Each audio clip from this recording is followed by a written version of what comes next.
the way through.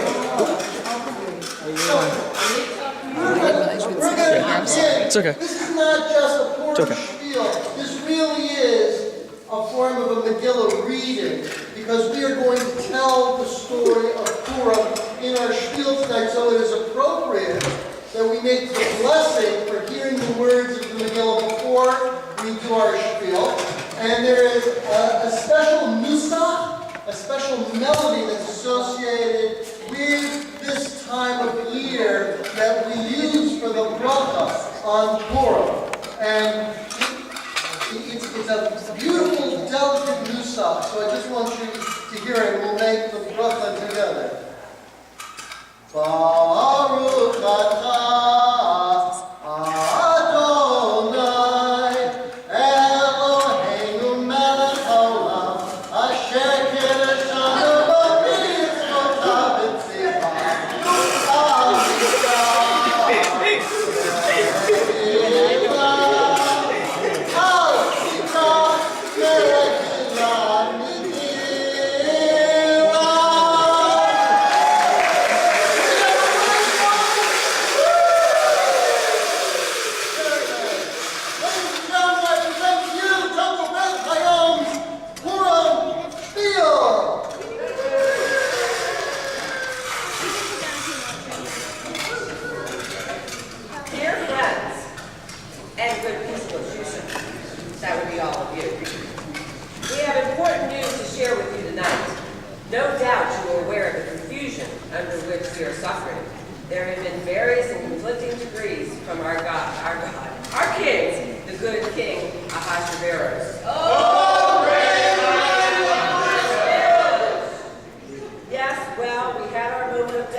Esther and Mordechai sent to us and to all the 127 provinces in the kingdom of King Ahasuerus.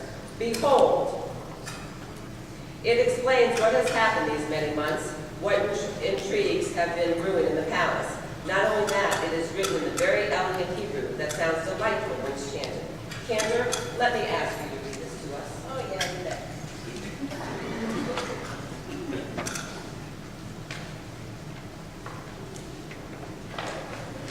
What did you?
At the same time as the king's party, Queen Vashti gave a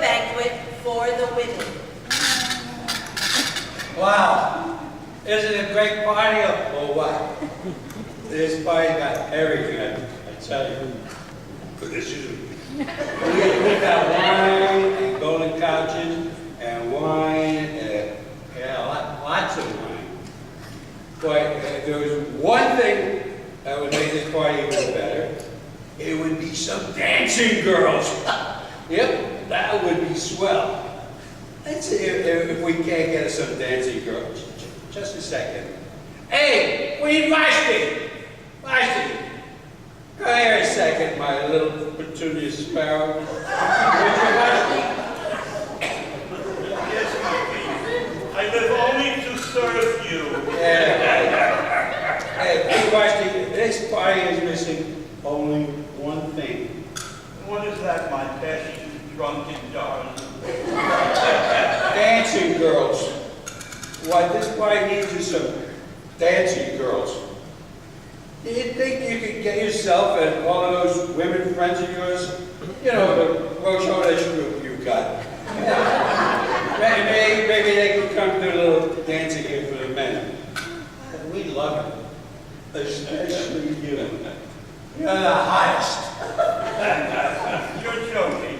No, seriously, sweetheart. You're like the hottest hot chick in the whole palace. Just being near you gives me a sunburn. Thank you, but I thought you were joking about the dancing. Oh, well, no. I never joke when I'm drunk. I'm dead serious. I'm serious. I really mean it. Oh, my king, there has been finally clogged. Your tiny little brain, you have taken complete leave of your senses. There is no way in all of Persia that I would do such a thing. Why don't you just go take a very cold shower? This is outrageous. How can this be? How could the queen refuse me in the middle of my best party ever? I must call my advisors. Advisors, come quickly, I need you. Now, what?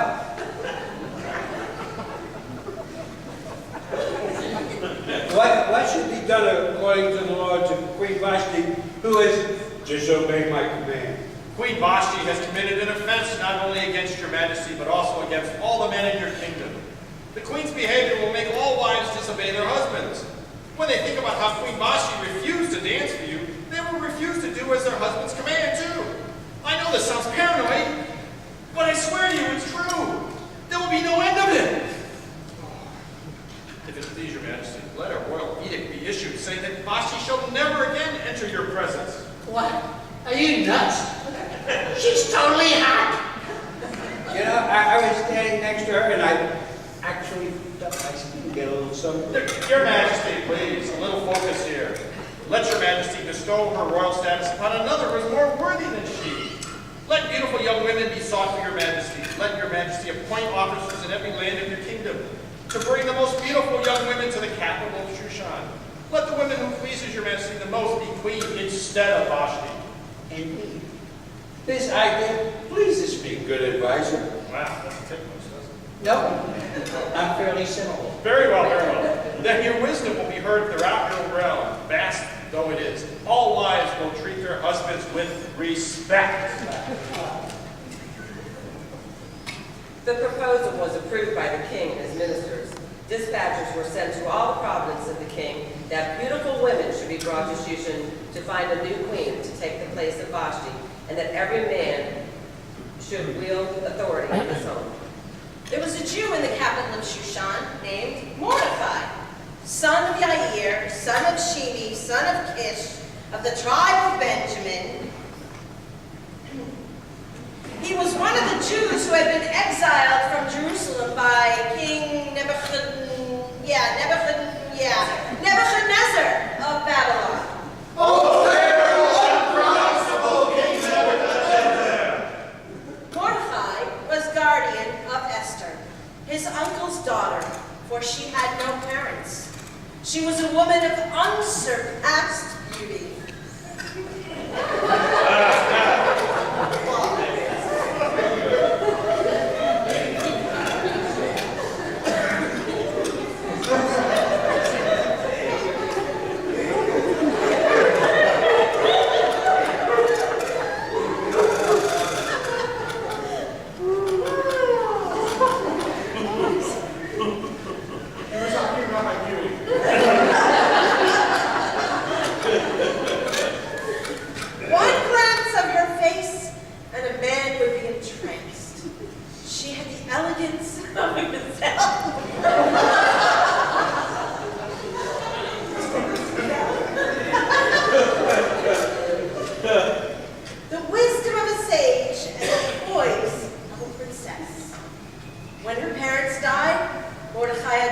her as his own daughter.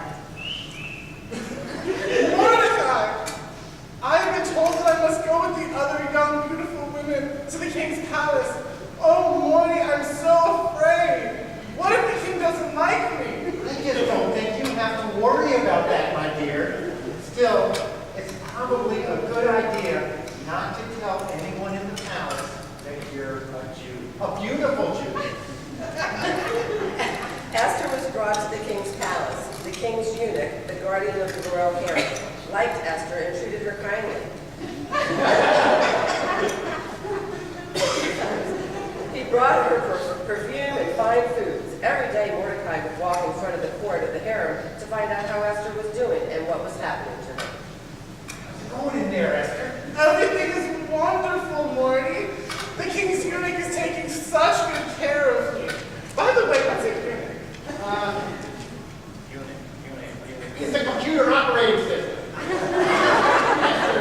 After the king's servants have spent a year making sure that you are more beautiful and alluring, they will take you to the king. You will please the king. They will make you queen. I'll do whatever you tell me to do. When the turn came for Esther to go to the king, she was admired by all who saw her. Oh, Esther, I love you more than any of the other women that have been brought to me. You really turned my heart. I placed the royal crown upon your head and made you my queen. Thank you very much.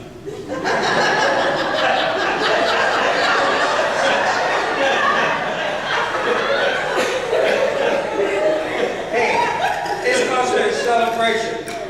I know. Let's have a party with lots of wine.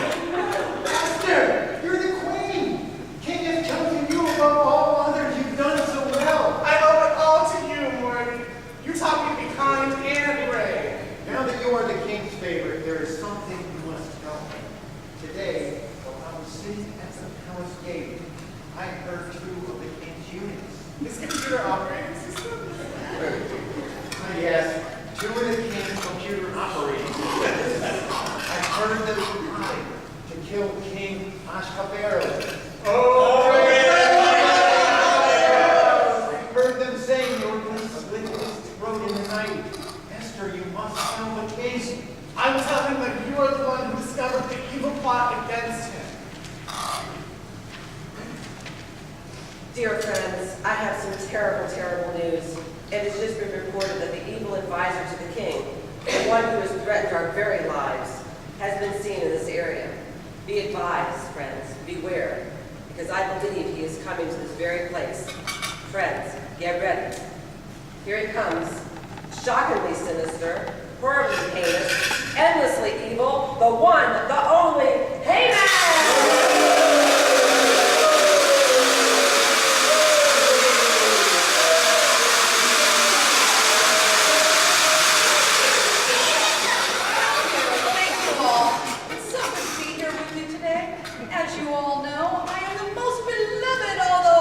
Advisors, the one he trusts, the one he turns to for all his most important questions. I am really quite wonderful.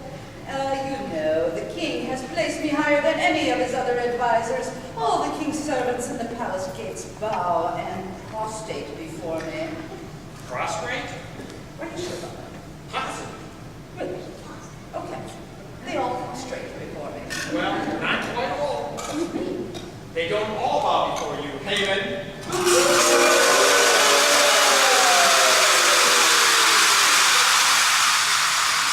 Mordechai the Jew will neither bow nor prostrate before you. Even though the king has ordered it, Mordechai will not bow. Boy, the nerve of that guy. How dare he? I'll rip him to shreds. I'll have him hanging from the highest tree. Wait a minute. Did you say that Mordechai the Jew is a Jew? That's right.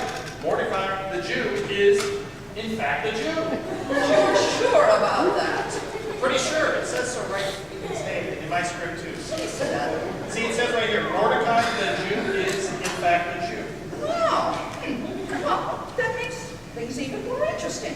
I'll have to think about how to get my revenge, not only on him, but on all of his people. And I'll get his dog Toto, too. And so the evil Haman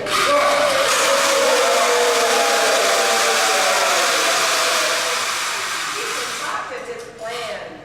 In the first month, the month of Nisan, in the 12th year of King Ahasuerus, Haman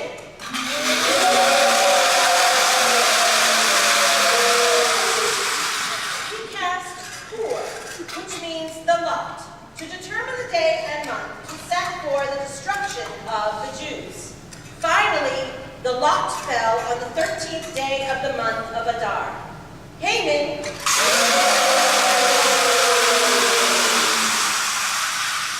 said to the king, There is a certain people, scattered and dispersed among the peoples of your kingdom. Their laws are different, and they do not obey your laws. You should not tolerate such a people. If it pleases your majesty, put a law be made for their destruction, and I will pay 10,000 pieces of silver into your re-election campaign fund. You know, Haman,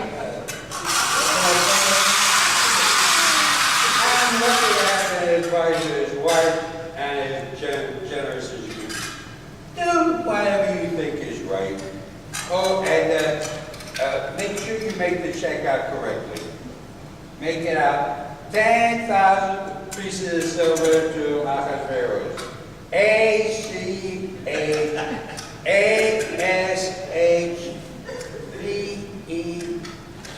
Hey, you ever notice how long my name is? The king's scribes were called, and they wrote into law that all was commanded by Haman.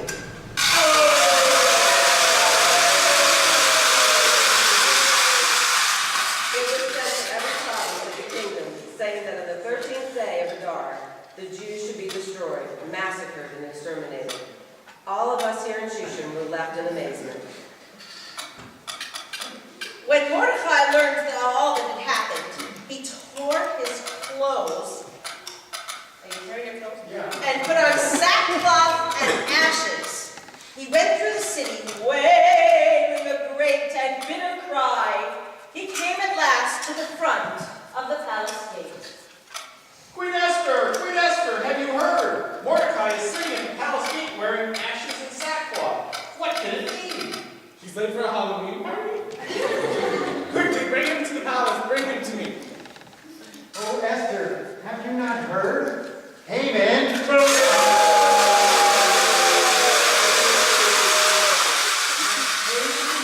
Passed a law calling for the destruction of all the Jews. The law has been posted all over Shushan.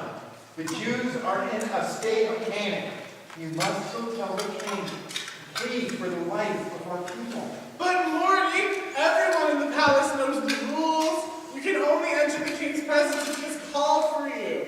One who goes to him without a summons must be put to death. Only the king himself can save the life of that person by lifting his scepter. I've not been called to the king for the last month. Esther, do not imagine that you will escape this evil law just because you are the king's new favorite. You are a Jew. If you do not speak up now for your people, the Jews will be saved in some other way, but you will surely perish, along with all your beauty. Who knows? Perhaps this is the very reason you have become queen, so that you can stand up for your people and save us. Go, quickly gather all the Jews in Shushan. Do this for me. Tell them to pray for me. In 3 days I shall go to the king, though it is forbidden, and I will speak for our people. If I am to die, so be it. She's very brave. Oh yes, very brave. On the third day, Esther put on her royal robes and stood in the inner court of the king's palace, facing the king as he sat on his royal throne in the throne room. When the king saw Queen Esther standing there, he liked what he saw. The king lifted his scepter toward Esther, and Esther approached the king. His scepter? That's a funny thing to call it. Sometimes a scepter is just a scepter. Now, pay attention. The king said to her, What is it, Queen Esther? Why have you so unexpectedly. Whatever you wish, I shall grant. Ask for even half the kingdom, and I will give it to you. If it please your majesty, I would like to invite you and Haman to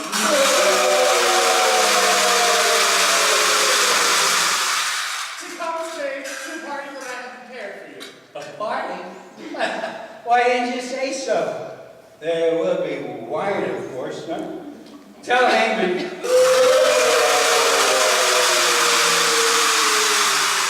Hurry up and come with me to Esther's party. I do love a good party. That night, the king could not sleep. He rose from his bed and ordered his servants to bring him the royal records. Something's not right. I just know it. I know that I have forgotten something. I don't know what it might be, my lord. Everything seems to be in order. There's just one thing, though, sir. Here's a record about Mordechai the Jew. The Jewish one? Yeah, that one. What does it say? Oh, just some stuff about how we discovered the plot by two of your eunuchs to kill you. Yeah, but that's old news. To my eunuch. I thought Windows 2000 was bad. Well, you know, I really like the new Apple OS X. You know, you should really consider switching. Really? Yeah, I tried the iPad, but I just couldn't get into it. You didn't like the touchscreen? My fingers are kind of junky and into it. Oh, all right. Wait. What was done for Mordechai as a reward? Reward? Nothing at all. Why should something have been done for him? You idiot! Get me an advisor I can trust. Get me Haman.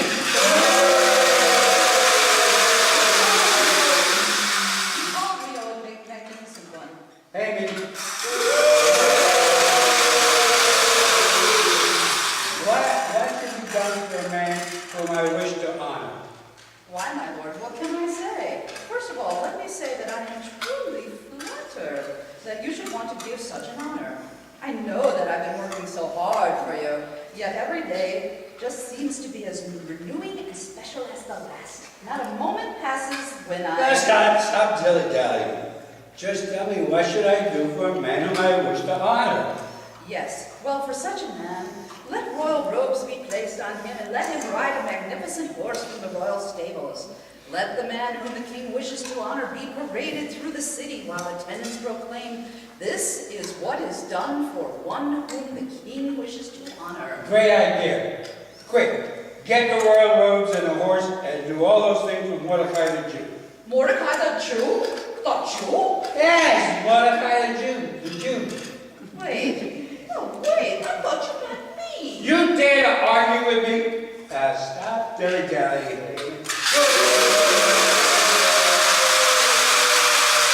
Just do it. And don't make me raise my scepter. Sir, I'm pretty sure you don't want to do that. Oh, well, maybe I'll raise my scepter at you. How would you like that, huh? How does that feel? I'm pretty sure you think that means something other than what it means. Oh, does it? Oh, really? Well, let's get on with the story then. So Haman took the robe.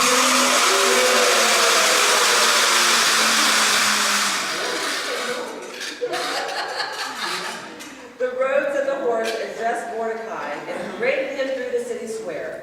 He had to proclaim, "This is what is done to the one whom the king wishes to honor," as he led Mordechai through the city.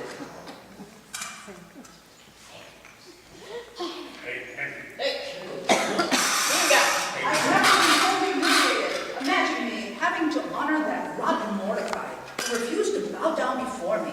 I'll get my revenge against him and all the Jews will find his dog Toto too. Oh, The next day, the king and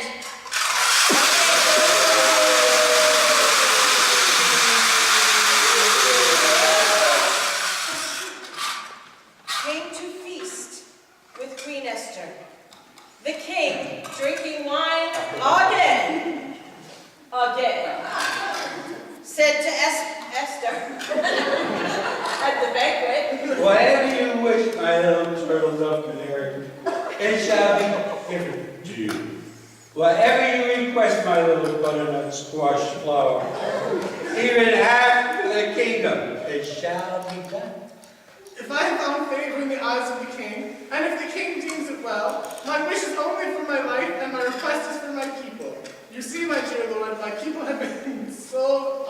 myself included, have been condemned to be destroyed, massacred, and exterminated.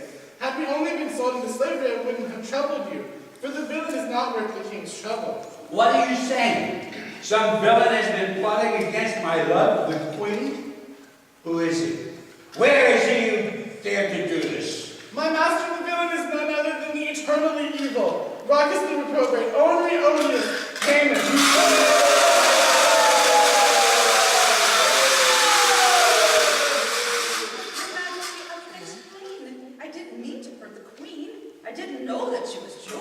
You go too far, Haman. I shall prepare a fitting reward for one who would plot to kill my queen.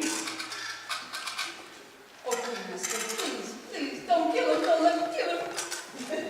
Kill me first. Talk to the hand. Haman.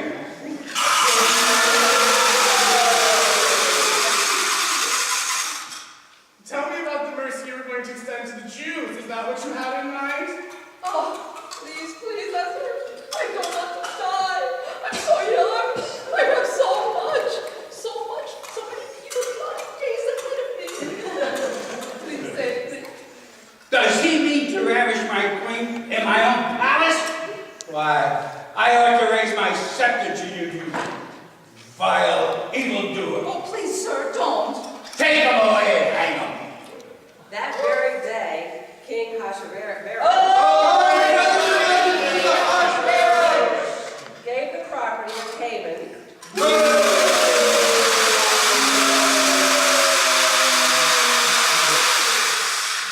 Queen Esther. Mordechai was made the king's top advisor. Yet something still was not right. The law that was enacted by the evil Haman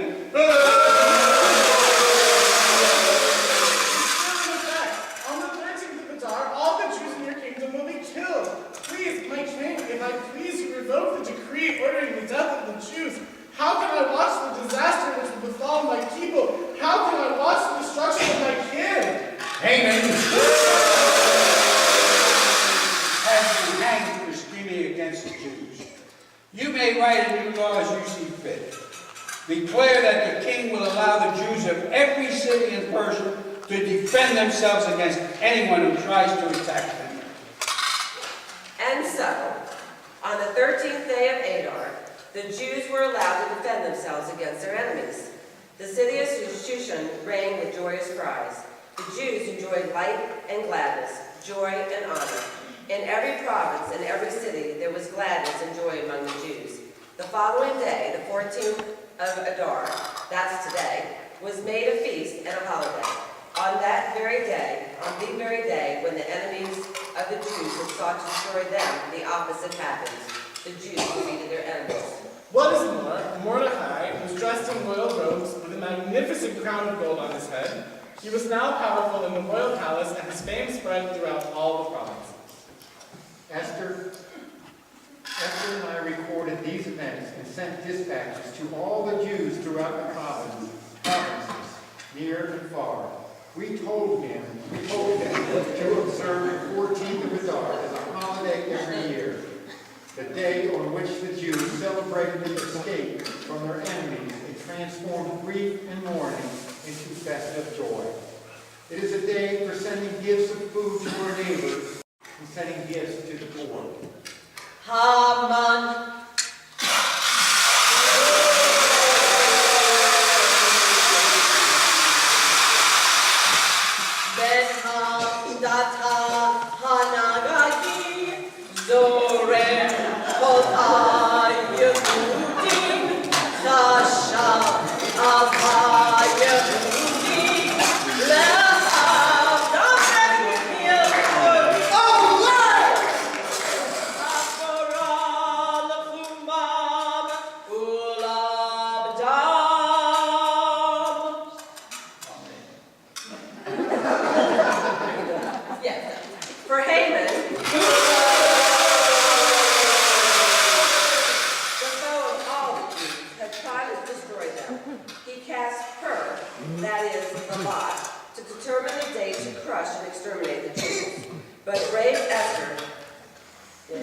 came before the king, and he decreed, let the evil plot which Haman